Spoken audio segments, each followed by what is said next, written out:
Oke, kali ini kita bakal membahas tentang materi kedua dari front end mentorship ini.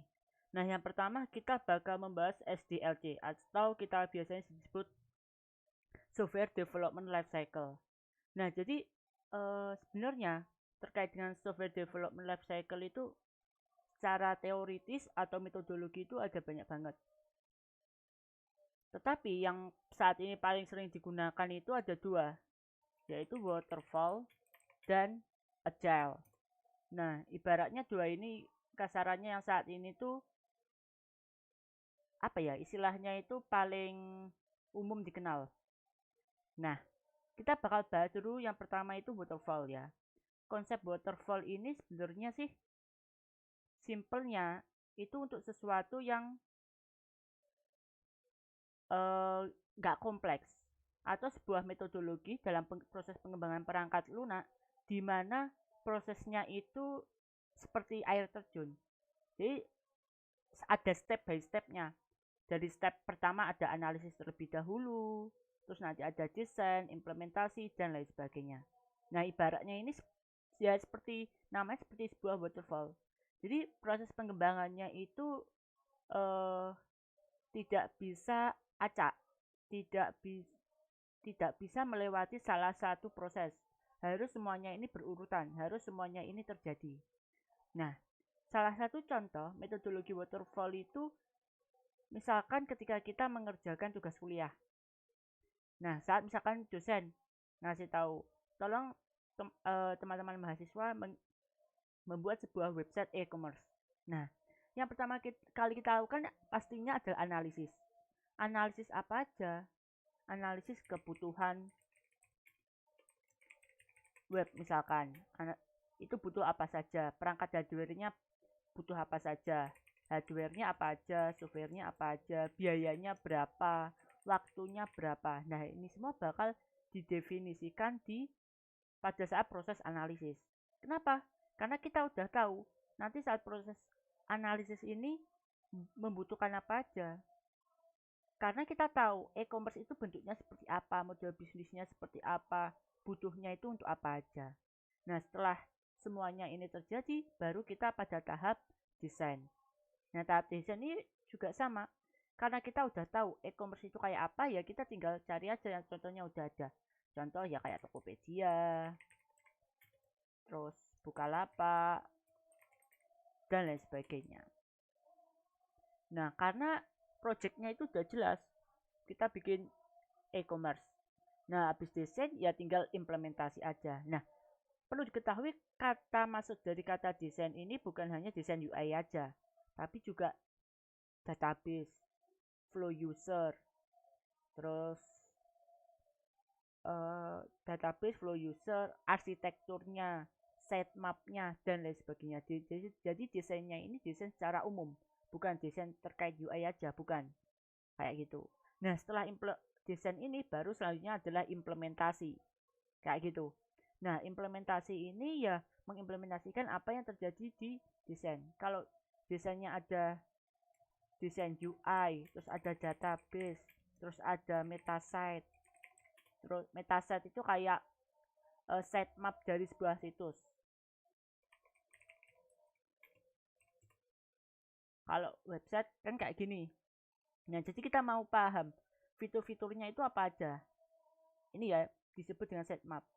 Nah, semua website itu pasti ketika ingin membuat sebuah uh, produk atau project pasti nanti ada sitemapnya. Karena ini untuk tahu kita itu nanti fiturnya apa aja, page atau halamannya itu apa aja, terus fitur-fiturnya itu apa aja, itu pasti ada.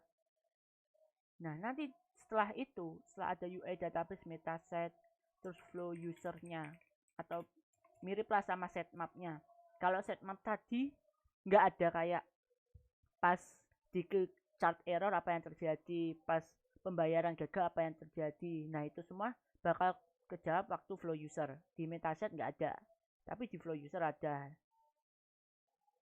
Nah, pada saat itulah implementasinya kayak gitu. Nah, biasanya ini saling menunggu dalam artian kita desainnya harus selesai dulu baru kita bisa melakukan implementasi. Kalau desainnya nggak jadi, ya kita nggak bisa implementasi kayak gitu. Baru setelah implementasi jadi, kita selanjutnya adalah testing semuanya. Habis testing ini ya testing kayak UI-nya, database-nya, stress testingnya, testing pakai unit test dan lain sebagainya. Apapun tes itulah. Baru selanjutnya ada proses deployment. Kita taruh di server, kita taruh di hostingan kita taruh dimanapun itu. Baru selanjutnya ada maintenance. Situsnya itu selama 1 bulan bagaimana perkembangannya, ada masalah enggak. Ketika udah mulai digunakan, user ke halaman tersebut ada permasalahan apa enggak, dan seterusnya. Maintenance ini ya nanti ibaratnya dites sama si dosen kalau konteksnya pada tugas kuliah. Nah, itu dalam konteks waterfall. Nah, biasanya waterfall itu untuk sesuatu yang ini, yang udah diketahui. Simple, kita udah tahu apa aja yang bakal kita lakukan pada project ini. Scope-nya seperti apa kita udah tahu. Kayak gitu. Misalnya ya salah satunya tugas dosen. Karena dosen udah ngasih batasan.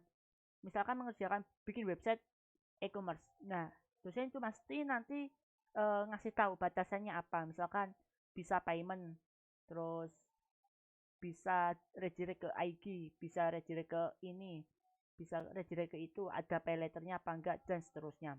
Itu ada batasannya. Tetapi, ketika nanti sesuatu yang lebih kompleks, nggak tahu batasannya, nah saat itulah waterfall ini dirasa sangat berat, nggak cocok. Perlu sesuatu yang sekiranya bisa menghandle yang kompleks. Apa saja yang kompleks? Nah, seperti awal-awal munculnya Gojek, awal-awal munculnya Tokopedia, seperti munculnya Instagram, Facebook, dan lain sebagainya. Kenapa? Karena kalau kita perhatikan, teman-teman perhatikan ya, kalau kita lihat Google Play ya,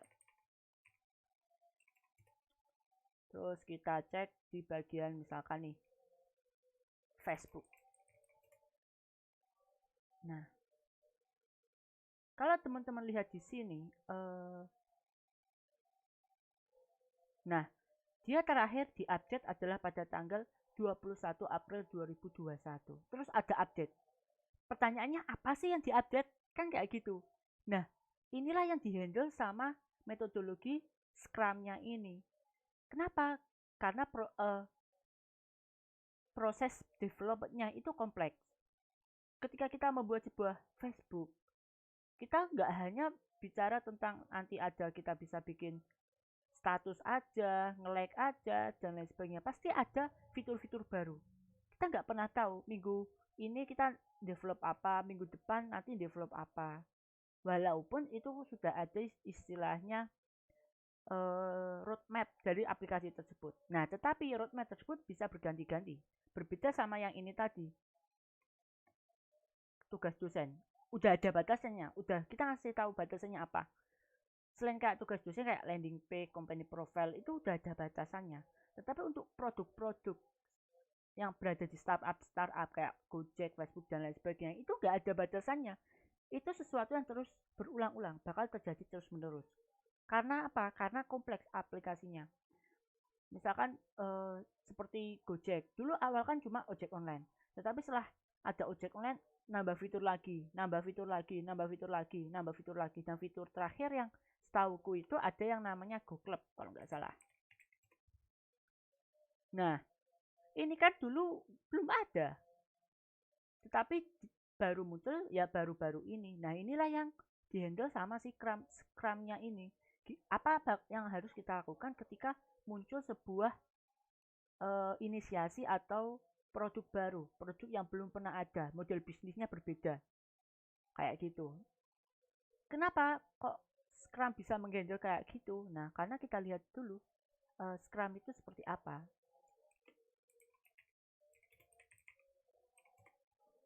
Nah, kita cek dari life cycle si Scrum-nya ini seperti apa.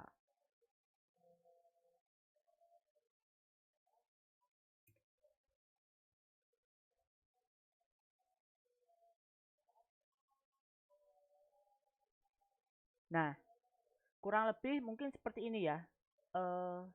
istilahnya itu life cycle dari si Scrum-nya ini. Nah, contoh, katakanlah kita diminta ingin membuat yang namanya Tokopedia tadi, e-commerce tadi. Nah, tetapi saat kita membuat e-commerce ini,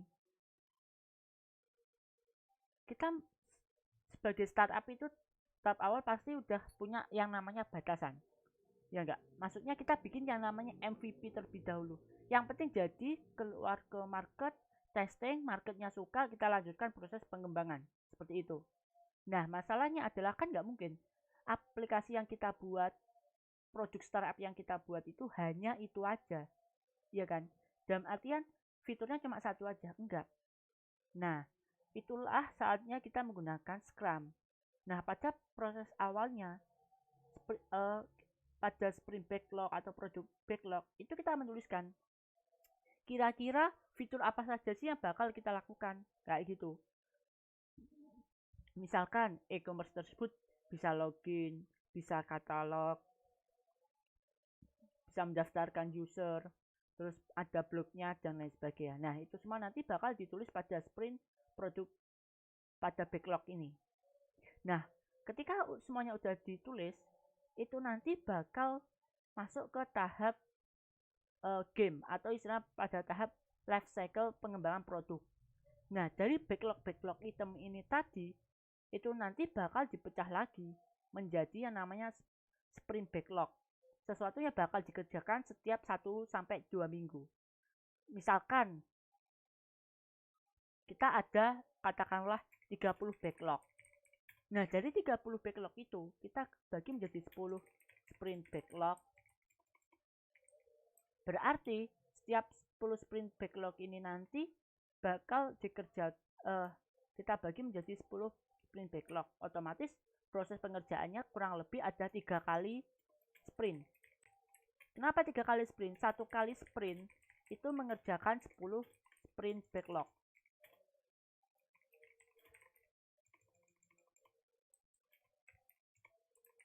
Nah, kita bakal mengerjakan 10 backlog ini. Nah, pada saat inilah dari fitur-fitur itu nanti bakal masuk ke tahap pengembangan. Nah, dalam tahap pengembangan ini prosesnya mirip sama waterfall, tetapi dia berjalannya itu beriringan. Kira-kira mana sih dari proses 10 backlog itu yang bisa dikerjakan pada minggu ini? Kalau desainnya bisa dikerjakan pada minggu ini, ya dikerjakan. Kalau codingnya udah dikerjakan pada minggu ini, ya dikerjakan.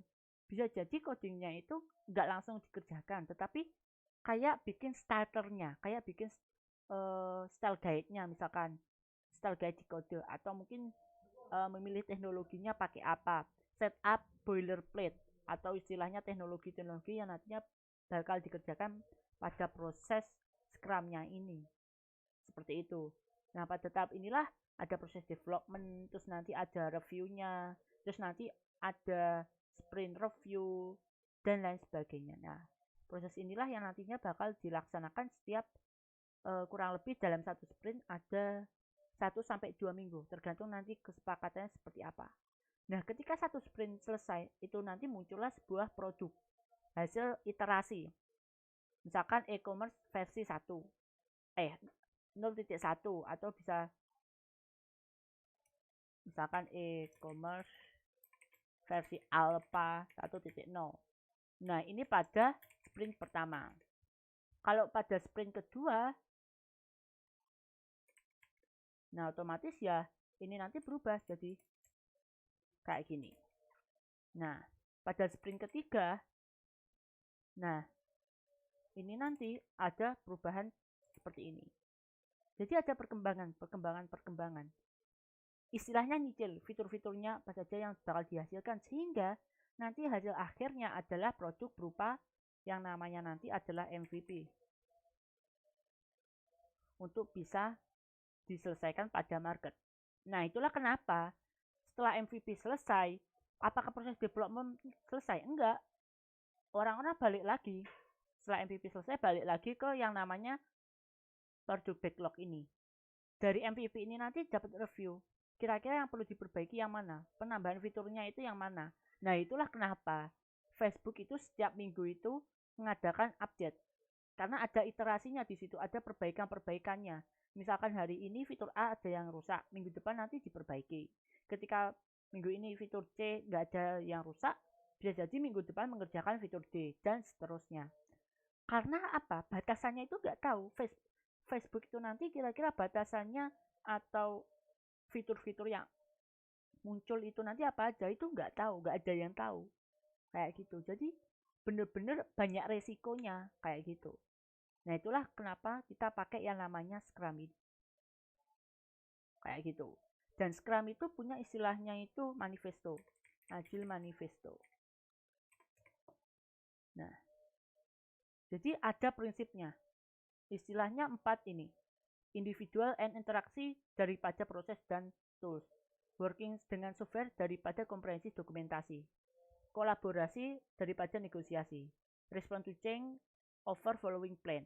Jadi misalkan nih, individu dan interaksi itu penting daripada proses sama tools. Tools itu mungkin pakai, ibaratnya ya, kalau mungkin teman-teman proses mengerjakan pakai yang namanya Trello atau pakai Notion atau pakai Google Doc. Itu nggak penting.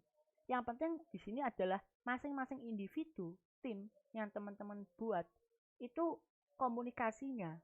Apakah satu sama lain terjadi komunikasi? Apakah nggak ada miskomunikasi di situ? Yang penting itu. Teman-teman mau pakai tools apapun, mau pakai project management apapun, selama di situ ada interaksinya antara satu orang dengan orang lain terjadi komunikasi, itu nggak masalah. Kayak gitu. Yang kedua adalah working software.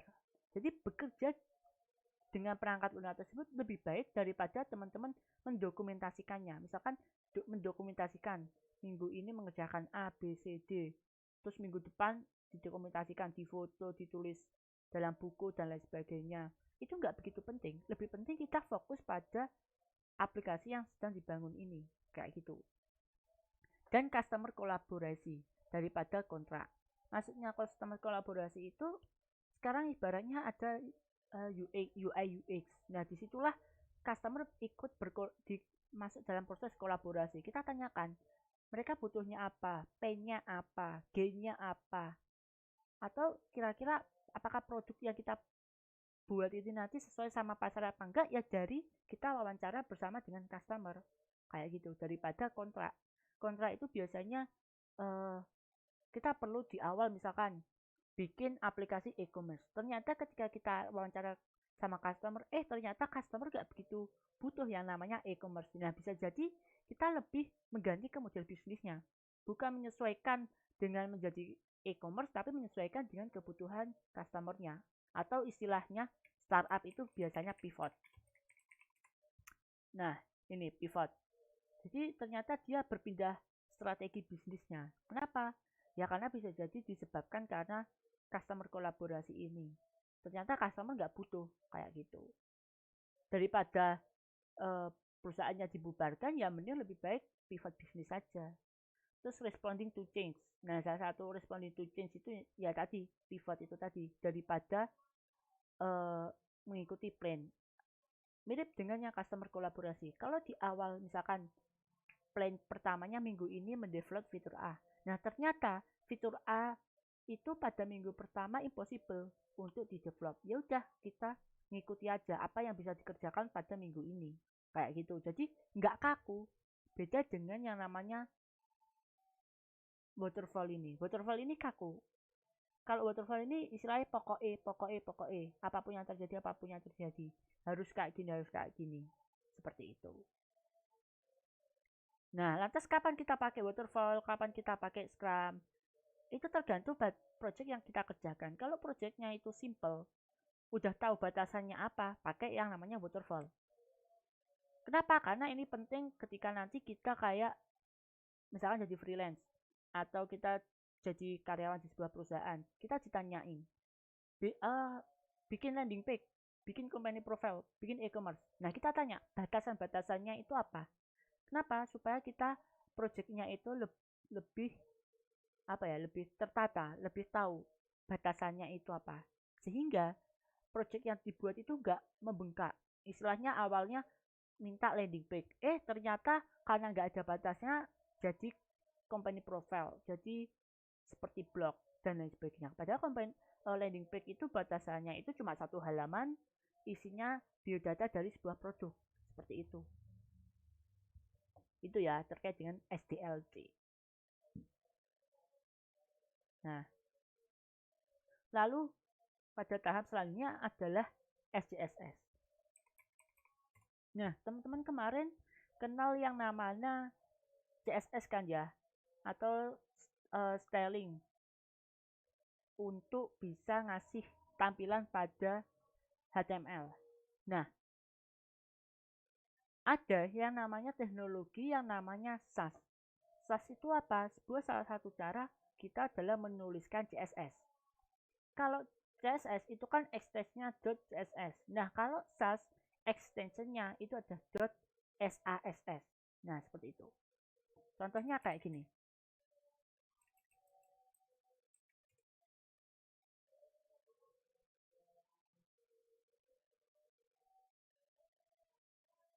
Misalkan ini. Nah, kalau teman-teman lihat di sini, ini ada dua extension, yaitu .scss sama .scss. Nah, inilah disebut dengan .scss. .scss atau SAS ini adalah salah satu teknologi baru yang digunakan untuk bisa menuliskan CSS dengan cara yang berbeda. Kayak gitu. Istilahnya kita menuliskan CSS tetapi dengan cara SAS. Kayak gitu. Kenapa pakai SAS? Nah, karena SAS ini punya beberapa kelebihan daripada kita menuliskan CSS. Misalkan, pertama adalah variabel. Nah, kalau kalau CSS dulu sebelum ada variabel ini ya, var CSS.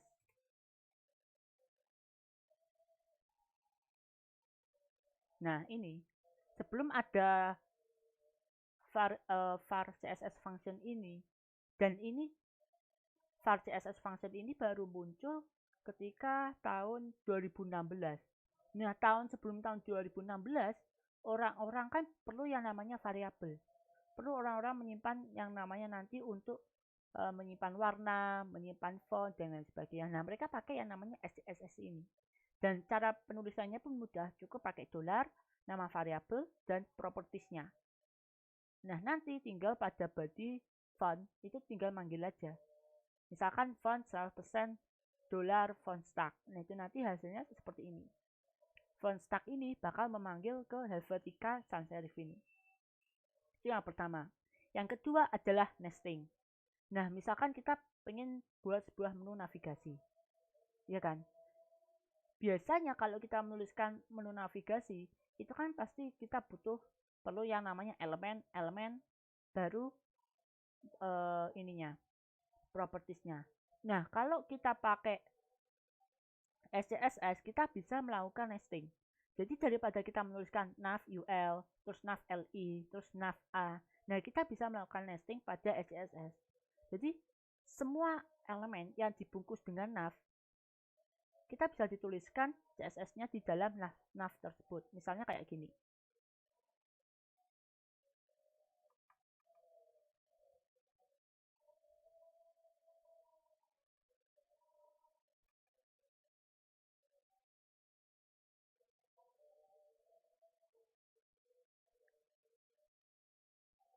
Nah, misalkan ini ada sebuah menu navigasi.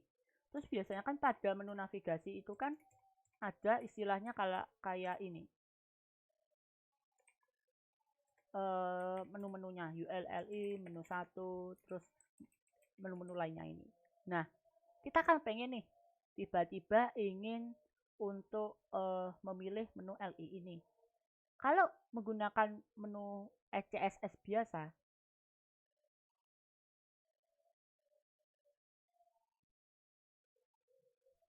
kalau pakai CSS biasa,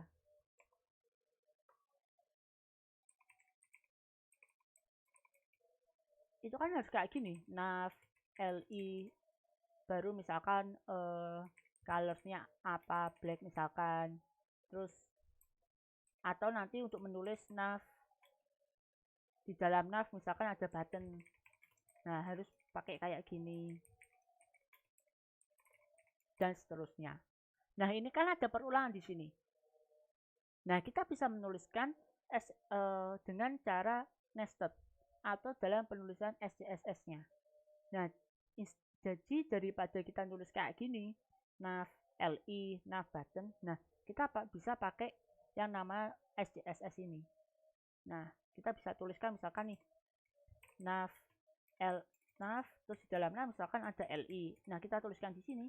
Kalau di dalam nav ada button ya bisa kita tuliskan di sini. Kalau misalkan di dalam main terus ada div ya tuliskan aja di sini.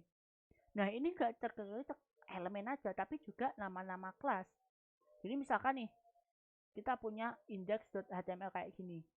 Kita pengen bilang nama navlink ini. Kayak gitu, ya kan? Nah, kita bisa langsung pakai navlink misalkan. .navlink. Nah, di sini stylenya kita tulis stylenya apa. Stylenya apa, kayak gitu. Terus, misalkan nanti nama kelasnya navlink, ada namanya navlink underline misalkan menu. Nah, kita bisa pakai perulangan dan menu. Terus di sini stylingnya apa. Nah, bisa jadi kayak gini. Hasilnya nanti kurang lebih seperti ini. Nah, jadi satu semuanya. Loh. Kenapa? Karena ada dan-dannya ini. Kok bisa penulisan nama kelas ada apa underline 2. Nah, ini nanti aku bakal bahas sedikit namanya teori dalam penamaan kelas pada CSS kayak gitu. Atau kalau teman-teman butuh yang namanya kayak state. Nah, ini sering bakal terjadi. Misalkan teman-teman perlu hover. Nah, teman-teman cukup menambahkan dan hover. Kalau CSS biasa kan teman-teman misalkan butuh button. Ini buttonnya tulis stylingnya di sini. Terus kalau button hover stylingnya perlu di sini. Ya kan? Terus A misalkan di sini stylingnya. Terus kalau aktif misalkan stylingnya kayak gini. Nah, tetapi kalau pakai yang namanya SCSS, teman-teman nggak perlu kayak gitu, cukup kayak gini. Dot button apa, terus sini tulis styling untuk buttonnya apa, terus di sini kasih dan titik 2 hover. Nah, sini stylingnya. Nah, nanti kita perlu sebuah tools untuk mengcompile SCSS ini untuk dikompil jadi .css dan hasilnya nanti kurang lebih hover. Nah, hover kayak gini. Ini styling untuk buttonnya, terus ini untuk state hovernya kayak gitu. Nah, itu salah satu kelebihannya nested kayak gitu. Jadi kita bisa menuliskan di SCSS itu kayak kita menuliskan di HTML. HTML kan ada nested-nestednya. Ini UL di dalam nav, LI di dalam UL, terus div di dalam body dan seterusnya kayak gitu. Nah, itulah pentingnya nanti penggunaan nesting. Nah, kayak gitu. Terus ada partial, yaitu kayak kita bisa membuat SCSS kita itu terpisah-pisah kayak gitu. Contohnya kayak gini. Ini partial sama modular ini mirip ya. Nah, seperti project ini. Nah, ini kan kita menuliskannya. Aku pengen untuk nanti bagian button ada sendiri. Aku pengen untuk bagian color ada sendiri. Responsive nanti ada sendiri. Utils ada sendiri. Tabs ada sendiri. Dan seterusnya. Nah, kita bisa misah-misah. Misahnya itu berdasarkan apa? Ya, terserah kita.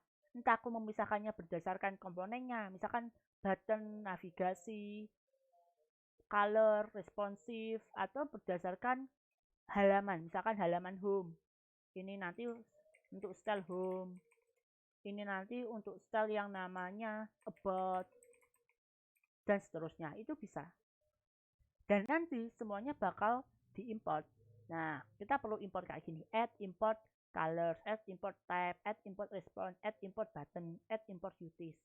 Nah, nggak perlu kita ngimport semuanya satu persatu di uh, indeks HTML kita. Nggak perlu kita kayak misalkan ini style CSS, terus kalau pakai CSS biasa kan kita perlu import di sini. Habis style, misalkan kita perlu import untuk buttonnya, terus kita perlu import untuk navnya, dan seterusnya. Itu nggak perlu. Kenapa? Karena di CSS kita bisa import file CSS lainnya atau modularnya. Nah, asalkan semua modularnya itu nanti ada underline-nya ini, ada strip bawahnya ini, kayak gitu. Sehingga supaya bisa diimport. Dan ketika dikompil dia nggak ikut ke compile. Nah, cara ngompelnya gimana? Kalau teman-teman pakai ini ya, VS Code, teman-teman bisa cari extensionnya namanya Watch SAS. Nah, nanti teman-teman bisa download Live SAS Compiler ini. Jadi sangat mudah, tinggal download, terus klik Watch SAS, dan terjadilah kayak gini. Terus mixin itu kayak kita membuat sebuah function. Jadi kita misalkan pengen membuat sebuah function transform, terus di dalam function mixin ini nanti isinya ada ms transform, ada webkit, terus ada value property. Nah, daripada setiap saat kita menuliskan kayak gini, kita cukup menuliskannya kayak gini, kita cukup bikin add mixin transform, value-nya apa, isinya kayak gimana, terus nanti kita panggil tinggal add include nama mixinnya apa, terus masukkan value-nya. Dan nanti ketika dikompil hasilnya kayak gini. Seperti itu. Terus ini extend sama inheritance. Ya layaknya baca pemrograman gitu, dia bisa menurunkan. Jadi misalkan class.message, dia extend dari message shared. Artinya apa? Class message ini bakal mendapatkan styling sesuai dengan message shared ini. Isinya kayak gini. Kayak gitu. Dan nanti ketika di export hasilnya kayak gini. Jadi class message, success, error, warning itu nanti punya styling kayak gini. Kenapa? Karena dia extend dari styling message shared. Message, success, error, dan warning. Fungsinya apa? Ya saat kita membutuhkan styling yang sama supaya kita gak usah menuliskan ini. Kalau pakai CSS kan kita biasanya perlu menuliskan manual biasa kayak gini. Terus kita tuliskan lagi, kita tambahkan dot success yang beda apa, dot error yang beda apa, dot warning yang beda apa. Daripada kita menuliskan kayak gini, bakal lebih mudah kita menuliskan kayak gini. Gitu. Jadi kita cukup satu kali menuliskan nama elemennya. Kayak gitu. Dan seterusnya masih banyak keuntungan-keuntungan lain ketika kita pakai yang namanya SAS ini. Nah, balik lagi ke sini. Nah, saat kita menggunakan SAS atau SCSS ini bakal istilahnya salah satu keuntungannya ketika kita mengcompile. Misalkan nih, teman-teman pakai yang namanya apa ya? Nah, misalkan teman-teman pakai flex direction. Nah, kalau kita lihat di sini di UTIS ini, flex direction, kita di sini hanya menuliskan flex direction column. Nah, tetapi perlu teman-teman ketahui bahwa CSS itu ada browser compatibility-nya, misalkan flex direction. Nah, ada browser compatibility-nya. Misalkan pada Firefox versi 20 sampai 48 itu masih partial support dan ada sekitar 0,22% pengguna yang belum mendapatkan support flex direction. Nah, kita perlu yang namanya CSS prefix, seperti yang kemarin aku singgung. CSS prefix. Nah, supaya kita bisa mendapatkan vendor prefixnya ini, daripada kita menulis sendiri loh ya. Misalkan kita perlu transition, terus kita tulis untuk IE, terus Mozilla, Chrome, dan lain sebagainya. Kita cukup menuliskan kayak gini di file SCSS kita, dan nantinya ketika dikompil sama SCSS, itu nanti hasilnya bakal langsung auto prefix sendiri. Ada WebKit untuk Chrome, MS untuk Firefox. Kayak gitu. Nah, ini sudah ada prefix-prefixnya. Jadi prefixnya nanti yang menuliskan si SCSS-nya sendiri, dikompil SCSS-nya sendiri, kayak gitu. Itu salah satu keuntungannya. Duh, kenapa beberapa kok nggak ada prefixnya? Ya karena udah disupport oleh mayoritas modern browser. Jadi hanya beberapa saja yang masih partial support, itu nanti bakal dibuatkan prefix-prefixnya kayak gini. Nah, itu salah satu keuntungan kita pakai SCSS. Jadi kita nggak perlu menuliskan prefixnya pada file kita, seperti itu. Lalu, kapan sih kita menggunakan SCSS dan SCSS? Nah, kapan kita menjawab menggunakan SCSS atau enggak? Aku bakal ngenalin ke teman-teman dulu yang namanya ini, cara penulisan CSS. Jadi ada dua saat ini penulisan SCSS. Enggak, sebenarnya enggak ada dua sih, ada banyak banget cara kita menuliskan nama CSS. Nah, tetapi aku lebih suka mengatakan bahwa aku merekomendasikan untuk di awal-awal kita pakai BEM ini ya, BEM istilahnya, atau kita pakai Atomic CSS kayak gitu. Nah, cara penulisan menurut Atomic CSS ialah kita menuliskan properti CSS atau CSS arsitekturnya sesuai dengan tugasnya. Jadi misal kalau teman-teman bikin properti background color biru, ya berarti nanti nama kelasnya adalah background biru, BGS strip blue. Atau ketika teman-teman buat font size 3 rem, nah berarti teman-teman nanti nulis fontnya itu menulis nama kelasnya adalah F1. Ketika margin 0 ya berarti MA 0, MA margin 0. Atau teks H1 atau teks 3 rem sesuai dengan propertiesnya kayak gitu. Contohnya ya kayak gini misalkan utils ini. Nah, ini salah satu contoh Atomic CSS. Kita bikin properti CSS position absolute. Ya udah kita tulis aja absolute. Kita perlu properti relatif. Kita buat aja kelas namanya relatif. Kita perlu display block. Ya udah kita buat aja kelas namanya block dan lain sebagainya. Jadi ini semua punya satu properti CSS, punya satu class name kayak gitu. Nah, inilah disebut dengan Atomic CSS. Seperti itu. Nah, ini bukan Atomic CSS ya. Karena Atomic CSS itu batasannya itu hanya single purpose, jadi hanya satu aja. Kayak gitu. Atau bisa disebut dengan utility class lah. Jadi istilahnya itu helper class. Jadi misalkan nih, misalkan dalam sebuah indeks HTML ya. Oh, jangan ini deh. Nah, misalkan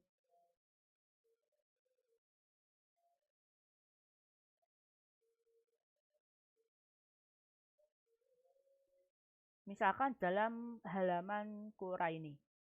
Nah, aku pengen bilang bahwa warnanya abu-abu, warnanya abu-abu, warnanya biru, warnanya biru.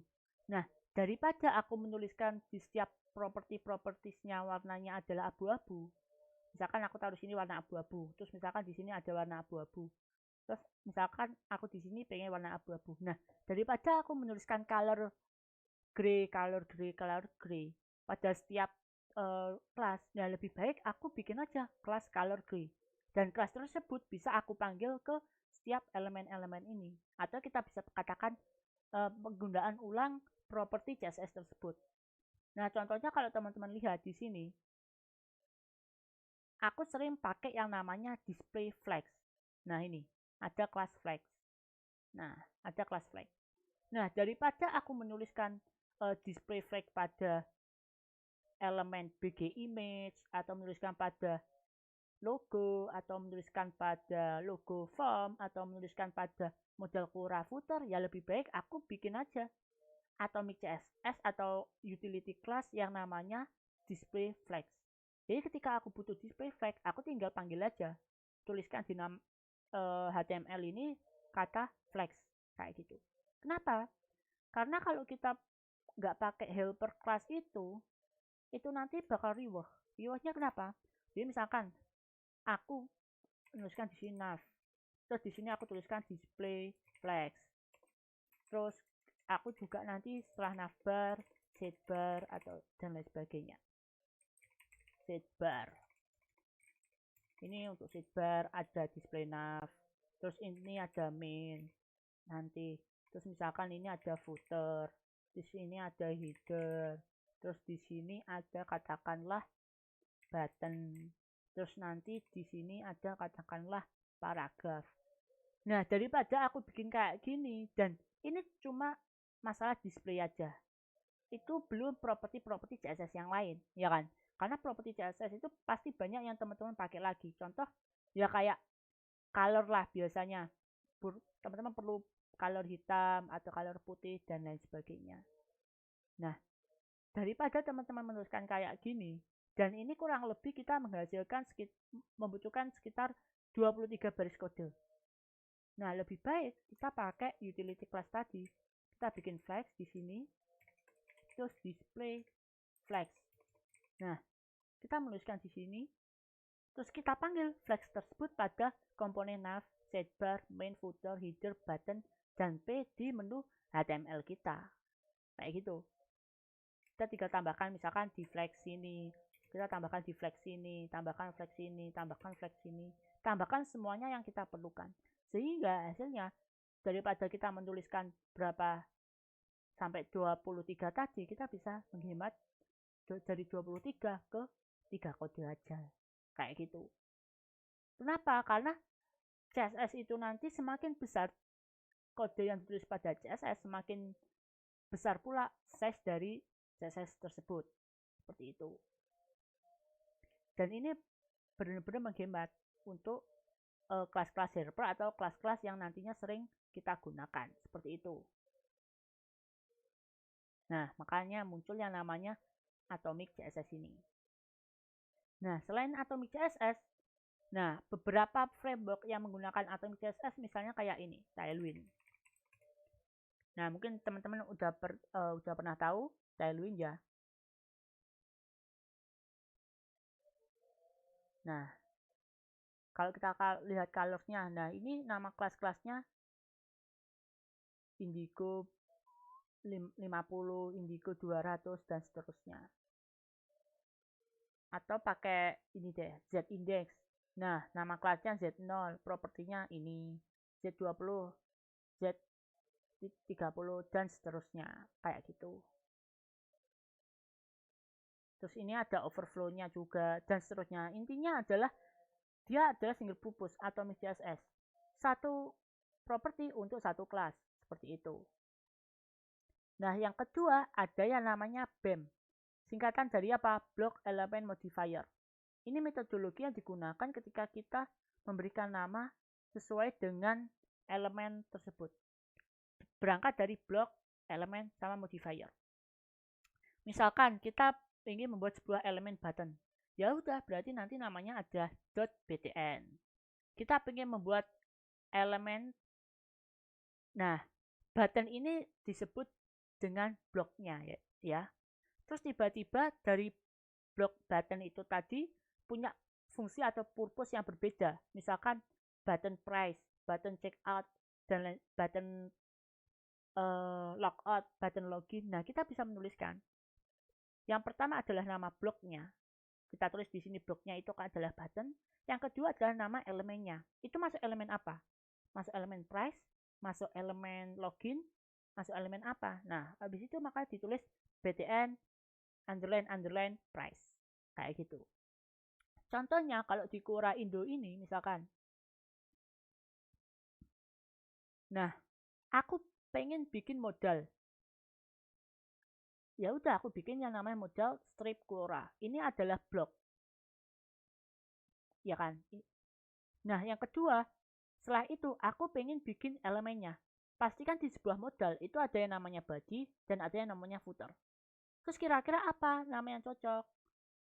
Kalau kita pakai konsep BEM, block element modifier, maka yang pertama adalah kita menuliskan nama bloknya, modal strip Quora. Habis itu kita menuliskan nama elemennya. Nah, antara blok sama elemen itu dipisah sama strip 2 kali ini. Seperti itu. Ini yang disebut dengan block element modifier. Blok elemen. Ibaratnya seperti inheritance nama keluarga lah. Kayak gitu. Jadi kita nggak bisa menamai modal Quora ini cuma katakanlah modal strip Quora strip body. Nah kayak gini nggak bisa. Kenapa? Karena udah ada teorinya. Namanya BEM itu tadi. Sama dengan ketika kita bikin footer. Ini bloknya, terus tulis elemennya. Kayak gitu. Loh, bagaimana dengan yang ada di bawahnya? Misalkan di dalamnya, ya udah kita bisa menuliskannya. Misalkan ini logo underline image. Nah, kita bisa menuliskan langsung logo bisa atau blok elemennya juga bisa. Misalkan logo, dia masuk ke dalam bloknya si logo. Tetapi elemennya apa? Elemennya adalah sebuah image. Maka kita bisa menuliskan logo strip image. Atau dia masuk dalam kategori captionnya si logo. Nah, kita bisa tulis aja blok underline caption. Seperti itu. Terus bisa juga login underline form. Jadi yang jelas dan yang paling terpenting, yang paling depan itu adalah nama dari sebuah blok. Bisa inheritance atau mewarisi dari si parentnya. Bisa pula blok baru sesuai dengan fungsi dari elemen tersebut. Nah, yang kedua adalah nama elemennya. Misalkan login form. Nah, ini kan formnya itu kan sesuai dengan elemennya. Isinya apa? Isinya adalah sebuah form. Kayak gitu. Dan dia termasuk dalam blok si login. Gitu. Terus bagaimana dengan yang namanya modifier? Nah, misalkan kita punya button yang sama. Kayak gini. Nah, ini kan punya button, ini kan juga punya button. Tetapi antara button dua ini kan ada perbedaannya. Perbedaannya apa? Yaitu bagian warna. Nah, warna itulah yang disebut dengan modifiernya. Jadi misalkan button strip Facebook. Nah, aku bikin modifiernya itu sebagai sebuah pembeda. Makanya di sini aku tuliskan button strip Facebook, dia punya colornya biru. Kalau button strip Google, dia warnanya adalah merah. Kayak gitu. Dan ini adalah BTN, ini adalah nama blognya. Seperti itu. Makanya hasilnya nanti seperti ini. Button, ini nama stylingnya, terus modifiernya apa, kita tulis di sini. Seperti itu. Nah, contoh yang menggunakan BEM ini adalah salah satunya adalah si Bootstrap. Nah, kalau teman-teman lihat di sini ya, kalau Bootstrap 5 itu dia adalah sesuai komponennya, misalkan red. Nah, kita lihat ya, ini adalah blok, ini adalah elemennya, ya kan? Jadi bloknya itu dia masuk blok red, tapi dia masuk elemen, bukan elemen, tapi masuk ke modifiernya. Modifiernya apa? Primary itu warnanya, secondary itu warnanya, dan seterusnya. Jadi ini adalah elemennya, modifiernya, tapi udah dirubah sesuai dengan standarnya si Bootstrap. Kayak gitu. Jadi nggak saklek harus ngikut si BEM-nya. Kenapa? Ya karena dia udah punya standar sendiri, ibaratnya punya style guide sendiri. Nah, kalau kita lihat button misalkan. Nah, ini contoh. Ini bloknya ya. Terus ini modifiernya apa? Atau mungkin list group. Nah, ini bloknya apa? Terus ini blok, ini elemennya. Terus nanti ketika ada perubahan, nah ini ada modifiernya. Atau bisa dikatakan utility class-nya juga bisa. Dan ini bisa kita combine antara si BEM sama si Atomic. Nah, kalau teman-teman lihat pada Quora Indoku kan aku bikin class helper atau atomic class yang sering aku gunakan. Ya ini, display flag. Daripada aku menuliskan flag, display flag pada kelas-kelas itu, mending aku tuh buat sendiri aja utility class display flag yang nantinya tinggal aku tuliskan pada file HTML-nya. Seperti itu. Nah, kapan kita pakai SCSS, kapan kita pakai CSS? Balik lagi ke pertanyaan di awal. Nah, yang pertama ya tentu saja tergantung teman-teman sukanya yang mana. Aku menyarankan teman-teman mencoba pakai SCSS dan juga mencoba pakai CSS supaya teman-teman tahu kira-kira cocoknya pakai SCSS kah atau pakai CSS. Nah, kalau nanti teman-teman pakai SCSS, misalkan nih teman-teman bikin block element modifier. Nah, itu nanti bakal lebih mudah. Misalkan di sini ya. Saya tuliskan di sini tutorial BEM. Button. Ini nama bloknya. Terus ini nanti elemennya. Misalkan button itu punya elemen login, styling, here. Misalkan color blue. Terus di sini color red. Terus nanti pengen modifiernya berbeda. Nah, kita tulis modifiernya di sini. Ini modifier backgroundnya. Jadi backgroundnya misalkan background colornya black. Terus di sini kita tulis juga modifier BG2. Background colornya adalah blue. Nah, ketika kita nge-watch si SCSS-nya itu, nah itu nanti hasilnya kayak gini. Nah, kayak gini. Siapa itu yang baru masuk? Oh. Nah, nanti hasilnya jadi kayak gini. Nah,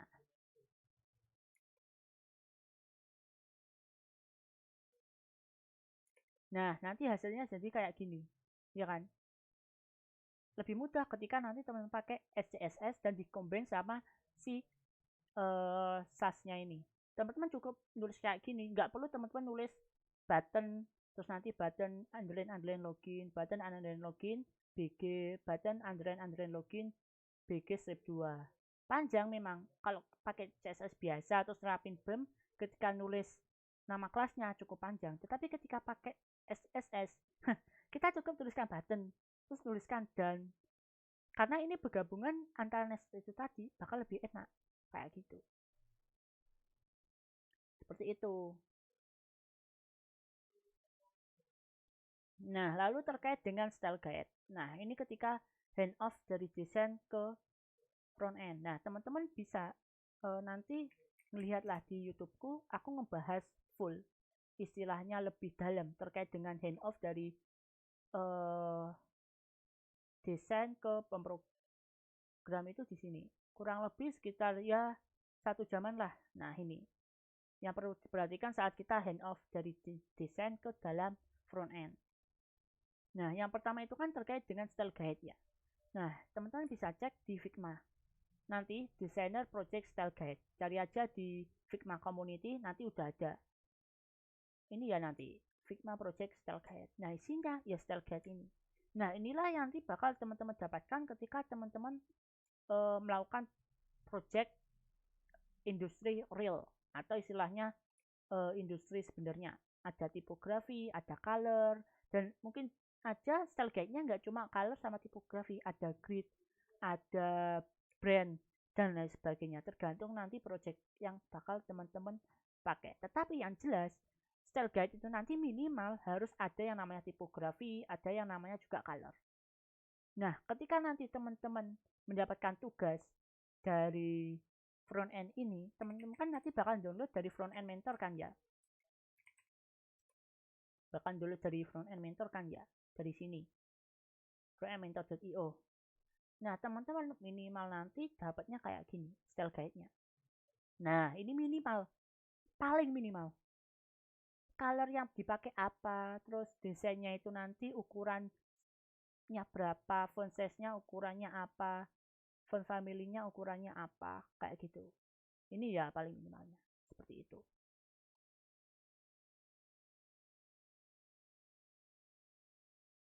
terus ini juga layoutingnya.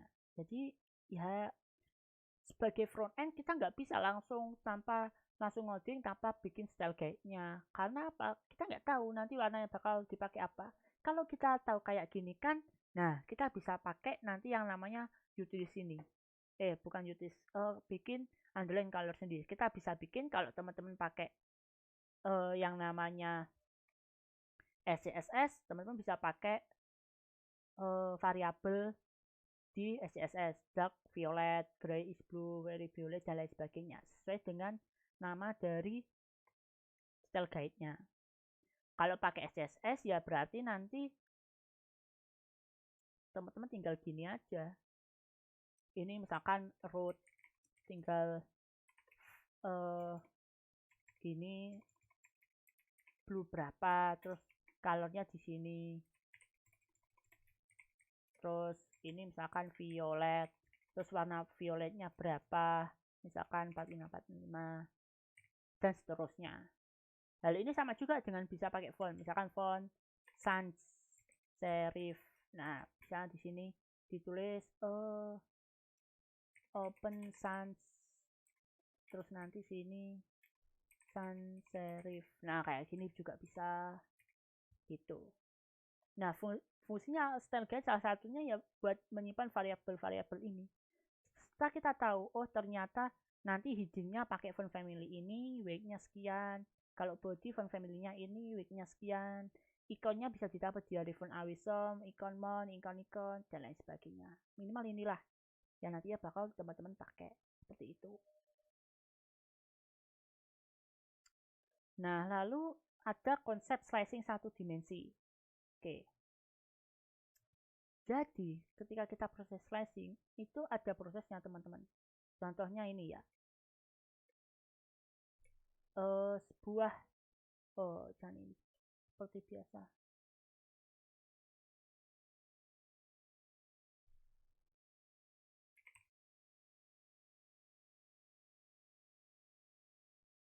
Nah,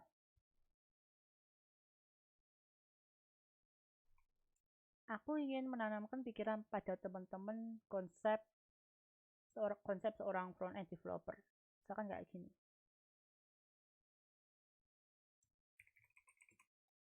Nah, dulu minggu lalu aku udah mengatakan bahwa semua yang ada di desain itu sebenarnya adalah kotak-kotak, ya kan? Nah, sama kayak yang ini. Ini semua sebenarnya adalah kotak-kotak.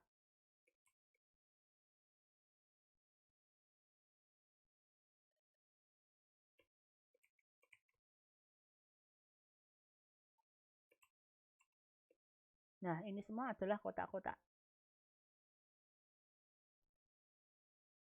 Nah, masalahnya adalah bagaimana kita mentransformasi dari desain ke dalam sebuah kode, seperti itu kan. Nah, awalnya kita pikirkan dulu bahwa semua desain apapun yang terjadi, itu pasti adalah kotak. Nah, pertama kita pikir dulu, ini kira-kira apa sih kotak yang bisa membungkus semuanya? Ya, itu nanti kita bisa sebut sebagai sebuah elemen pertama. Nah, kita kasih warna misalkan abu-abu. Kita berarti harus nantinya membuat sebuah elemen yang mana mencakup keseluruhan desain ini. Nah, kita bisa convert misalkan di sini ya. Kita convert di sini. Kita bisa sebut di sini ada sebuah main HTML. Nah, ini adalah kotak pertama. Level pertama. Ya, katakan seperti itu. Kenapa? Karena dia nanti mencakup keseluruhan project dari Hadel ini. Nah, yang kedua adalah kita pikir kira-kira nanti kotak mana saja sih untuk level kedua. Nah, kita bisa cek dari apa? Mau dari baris kah atau dari kolom? Seperti itu. Nah, kita menganggapnya semuanya dari baris. Pertama, oh ternyata ada nanti perlu baris pertama untuk menu navigasi. Ya kan? Oh, baris kedua nanti perlu untuk yang namanya konten atau body content. Oh, baris ketiga nanti ada yang namanya perlu footer. Kayak gitu. Nah, baru di sini kita tulis si struktur HTML-nya. Misalkan pada level kedua itu ada navigasi. Level 2. Selain navbar juga ada bodinya, kita tulis aja div misalkan level kedua. Terus di bawah div ada footer level 2 seperti itu.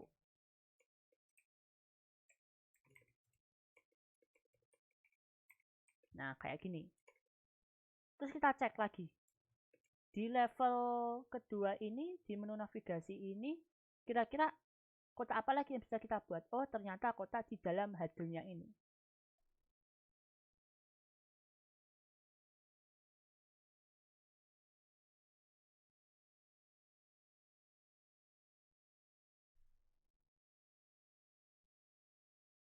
Nah, kita buat di sini kotak. Set, misalkan sini. Warnanya kita kasih biru lah. Nah, biru. Nah, kotak ini kan nantinya sebagai si logonya. Nah, kita tulis di sini di menu navigasi. Image langsung aja. Misalkan asset logo.png seperti itu. Ya kan? Karena kotaknya tersebut ada representasi dari gambar image-nya. Kita nggak perlu bikin kotak untuk nge-wrap lagi. Kenapa? Karena wrap-nya udah tadi ini, menu navigasi ini. Terus kita bikin kotak lagi di sini. Terus kita balik sekarang ke yang konten ini. Nah, yang konten ini kira-kira kotak apa saja yang bisa mengcover si gambar sebelah kiri sama bagian sebelah kanan. Kayak gitu kan. Nah, kita bisa bikin pertama kotak untuk isinya image ini. Nah, kotak isinya image ini kan kita bisa identifikasikan aja sebagai sebuah image juga. Nah, asset content.png bisa kayak gini. Lalu di sini apalagi? Ya berarti nanti kotak untuk si build community-nya. Nah, ada beberapa pilihan ini teman-teman. Teman-teman bisa kayak gini, atau teman-teman bikin terlebih dahulu kotak lagi di sini. Nah, mengcover sebelum 3 itu tadi. Nah, kalau hitam, hijau, oh kuning, kayak gitu. Nah, kita tulis aja di sini lagi, div lagi, level 3.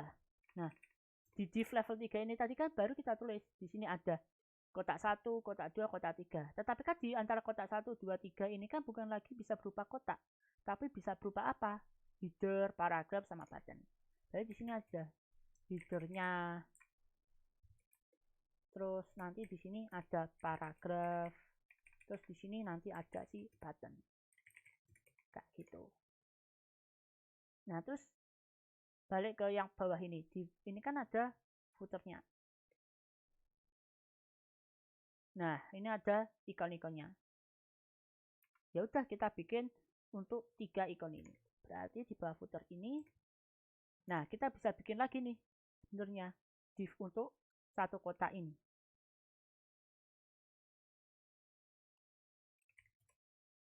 Nah, untuk kotak misalkan level untuk div-nya lagi untuk logo. Ini level 3 berarti. Baru selanjutnya image untuk asset twitter.png misalkan. Nah, kayak gini. Atau bisa pula kalau kayak gini terlalu banyak div HTML-nya, ya udah kayak gini juga nggak masalah. Terserah teman-teman enaknya kayak gimana. Yang jelas ini nanti sebagai struktur awal dari HTML kita. Nah, sekarang kita tinggal mikirin CSS-nya kayak gimana. Seperti itu. Itu terkait dengan kalau kita mikirnya strukturnya nanti satu dimensi. Nah, untuk yang konsep dua dimensi bakal aku terangin minggu depan. Karena ini nanti bisa terkait dengan yang namanya flexbox kayak gitu. Nah, yang kedua itu terkait dengan startup VS Code. Aku merekomendasikan teman-teman pakai yang namanya VS Code. Kayak gitu. Kenapa? Karena yang pertama nanti teman-teman pertama ini ya udah tahu white SAS-nya kayak gimana. Terus nanti ada extension yang namanya ini Go Live.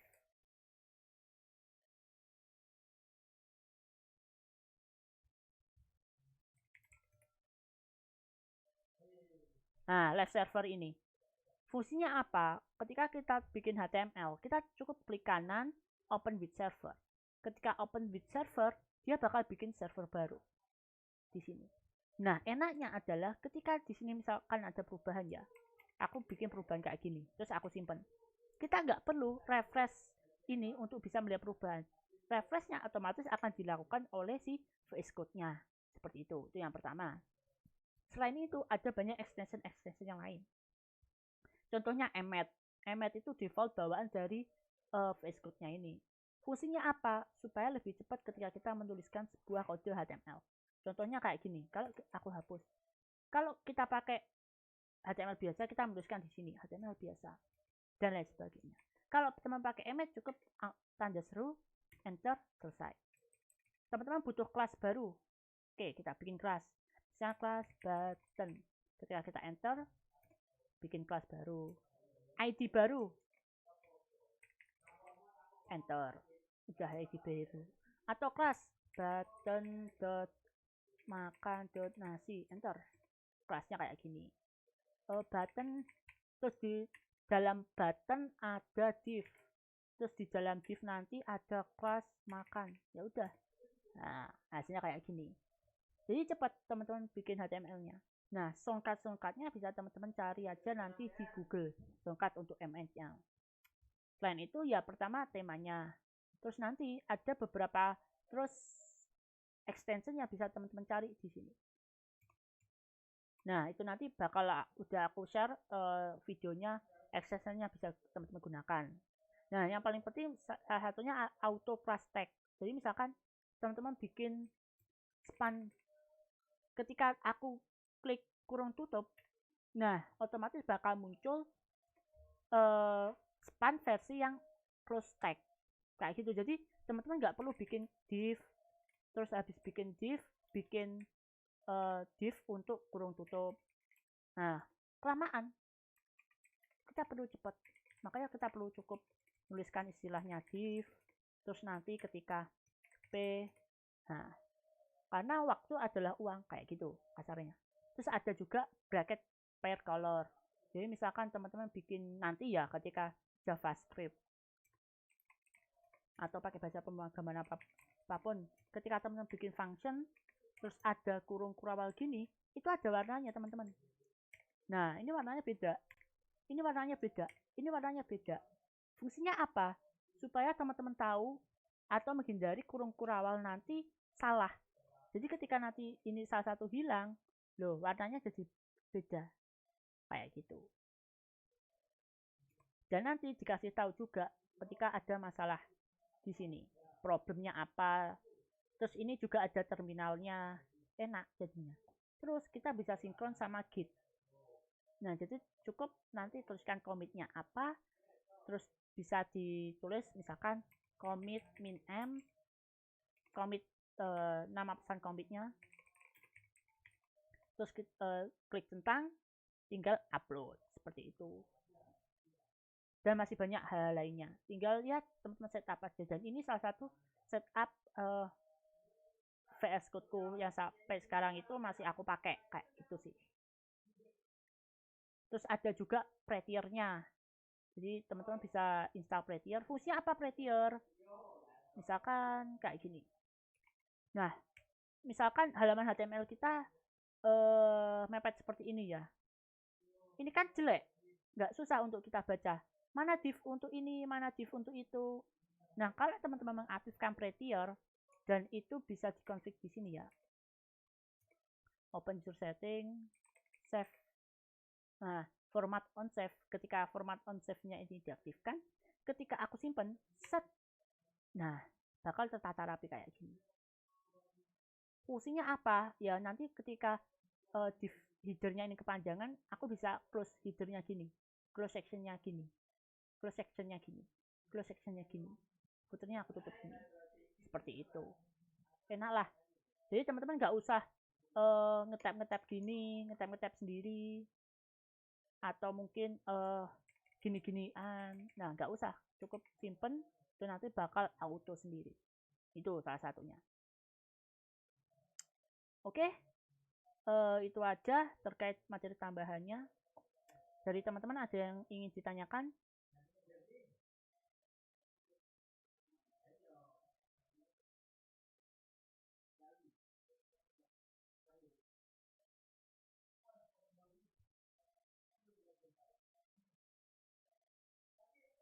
Nggak ada yang ingin ditanyakan berarti ya?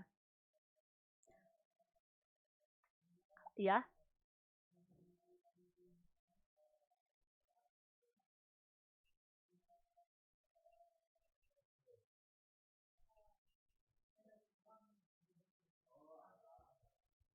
Yang pertama, kalau aku jawab secara ini dulu aja, secara dua konsep. Konsep pertama adalah konsep teman-teman sekarang belajar. Nah, konsep teman-teman sekarang belajar, ini nanti kan beberapa minggu ini, minggu sekarang, minggu depan itu nanti teman-teman ibaratnya udah convert dari desain ke kode. Nah, coba deh minggu ini teman-teman pakai SCSS. Nah, minggu depan teman-teman pakai CSS. Nah, dari situ nanti bisa teman-teman rasakan perbedaannya. Nah, itu yang konsep pertama, karena teman-teman sekarang kan masih tahap belajar. Nah, konsep yang kedua adalah real case ketika di dunia industri atau ketika kita bekerja. Pertama, pakai SCSS atau CSS itu kita lihat kantor kita itu teknologi awalnya apa. Kalau kantor kita pakai CSS, ya udah kita ikut saja pakai CSS. Kalau kantor kita itu pakai SCSS, ya udah kita ikut aja SCSS. Nah, yang kedua adalah konsep penamaan SCSS kantor kita itu apa? Apakah pakai Atomic CSS ataukah pakai yang namanya BEM? Kantorku itu pakai yang namanya Atomic CSS. Frameworknya pakai Tailwind. Otomatis bakal lebih cocok kalau aku pakai CSS. Kenapa? Seperti yang teman-teman lihat tadi ketika kita pakai BEM, itu kan nama filenya itu kan panjang. Aku harus nulis bloknya apa, elemennya apa, modifiernya apa. Kalau pakai CSS itu aku harus menulis ulang beberapa kali, ya kan? Tetapi karena konsep kantorku adalah pakai Atomic, pakai Tailwind, ya aku cukup pakai CSS saja. Kenapa? Karena nama kelasnya itu singkat-singkat. Seperti yang aku sebutkan tadi, Atomic CSS itu tadi, ya kan? Nah, jadi optimalnya menyesuaikan dengan teknologi yang dipakai apa. Kombinasi penamaan nama kelasnya itu apa. Seperti itu. Apakah bisa kita pakai SSS sama Atomic? Ya bisa, nggak masalah. Tetapi eh, kayak dirasa itu ada yang kurang. Kurangnya apa ya? Kita nggak bisa pakai nested elemen tadi. Nggak kepake nested elemennya. Kenapa nggak kepake nested elemennya? Karena kelas kita itu nanti cuma propertinya ada satu-satu. Contoh, ibaratnya,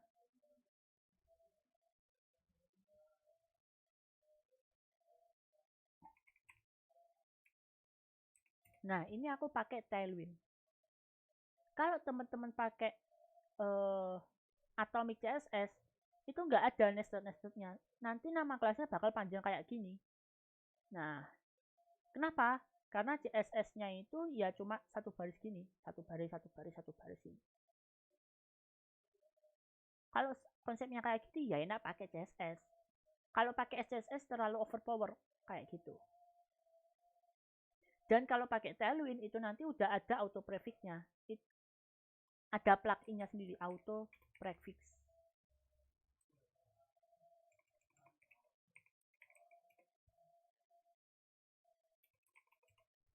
Nah, ini auto prefix CSS online. Jadi misalkan ini udah by defaultnya dari Tailwindnya seperti itu. Tetapi kalau teman-teman nggak pakai framework, aku menyarankan ya pakai SCSS saja. Kayak ini misalkan aku bikin Kura Indonesia ini, aku pakai SCS, SCSS. Kenapa? Supaya aku nggak perlu menuliskan yang namanya auto prefixnya. Nah ini, aku nggak perlu menuliskan ini. Aku nggak perlu menuliskan ini. Aku nggak perlu menuliskan ini. Aku nggak perlu menuliskan ini. Kayak gitu. Jadi kalau teman-teman ini kan nantinya kan pakai CSS natif nih. Aku menyarankan ya pakai SCSS saja. Kayak gitu. Karena ya ini teman-teman nggak perlu menuliskan prefixnya ini. Itu sih. Bisa dipahami? Oke, mantap. Ada lagi yang mau ditanyakan teman-teman? Oke, kalau nggak ada, saya ingatkan sekali lagi, tugasnya mengerjakan, bisa cek di karya karsa ya, taks untuk minggu kedua, yaitu membuat Hadel Hello Landing, sama bikin mengerjakan free code camp yang bagian SAS. Nah, Hadel Hello Landing ini teman-teman harus pakai SAS ya, karena kemarin kan udah pakai CSS, kayak gitu. Terus ya itu sih tugasnya cuma mudah Hadel Hello Landing aja. Sama nanti mentorshipnya seperti biasa via Google Calendar. Kalau misalkan ada yang nggak dapat, segera konfirmasi ya. Pokoknya semua komunikasi itu nanti aku aktifnya di Discord. Ya di Twitter juga aktif, tapi Twitterku aku bisa bukanya via desktop kayak gitu. Itu aja yang bisa saya sampaikan. Terima kasih atas kehadiran teman-teman.